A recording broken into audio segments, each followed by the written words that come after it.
I now recognize the gentleman from Maine, an important member of this subcommittee, Mr. Golden. Thank you, sir. Mr. O'Rourke, in your testimony, or written testimony anyway, you talked about a shipbuilding lessons learned process at GD-BIW, 1 and 2 yards building destroyers. So up in BIW for years, a lot of the workers carried around their own version of lessons learned in a little notebook that they use out on the job. So I'm curious if you could elaborate on how you envision these lessons learned centers operating. Is this a place where shipbuilders can go to learn the lessons from the perspective of the Navy, or is it the other way around? Is it both? And if I could just tip my hat a little bit in one direction, what other ways could the Navy not just utilize the skills of shipbuilders, but also their wisdom and knowledge of how to go about doing it? Yeah, as I indicated in my statement, although the term that is often used as lessons learned, I've observed many occasions over the years where the Navy appears to not really have learned the lesson, but simply note it and then eventually forget it, only to have it be rediscovered the hard way years later by practitioners that come after them. And so as a consequence of making that observation, one option that can arise would be to create a Navy Shipbuilding Lessons Learned Center. And I first presented that option before this committee 10 or 11 years ago in testimony, so this is nothing new.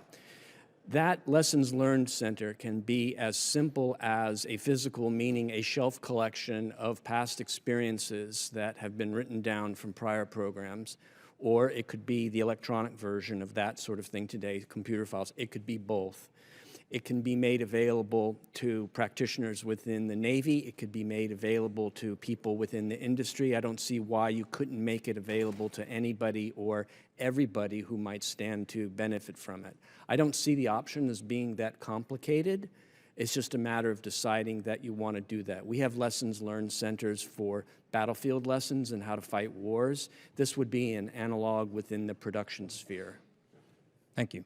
Shifting gears a little bit, Ms. Oakley, the Marine Corps is unable to maintain their USC Title X requirements because of the amphib ship availability, which isn't at full capacity, mostly due to maintenance restraints. I say this because you've talked about this quite a bit in recent months on a podcast and your reports and in written testimony. So how do we go about fixing this issue, or is the problem simply that 31 minimum amphib ships isn't going to be enough?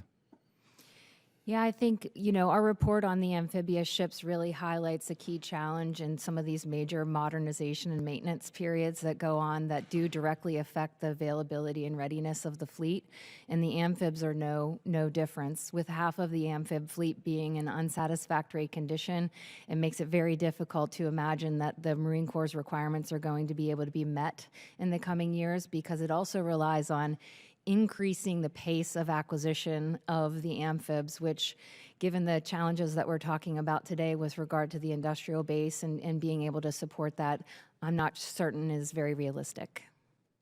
Thank you. I think I want to point out, too, that for years the signal from the Navy to destroyer yards was get to 3 ships per year. Then they suddenly came out with just a 9+1 multi-year procurement. I think we're kind of on pace maybe to go beyond that, which will drive up costs. What do you have to say about that, Mr. O'Rourke, and what other platforms might benefit from a multi-year procurement that currently doesn't have one? Yeah, the Navy's used multi-year procurement with the destroyers since the mid-90s, if I recall right, and almost all of the Virginia-class submarines, all but 3 of them, have been done under multi-year contracting of one form or another. It is an optional element of what I refer to in my testimony as the broader effort toward continuous production. It's the one that is most well recognized, people are most familiar with, because we have been doing it for such a long time. It is something that can be applied to other shipbuilding programs if policymakers agree that that would be cost effective.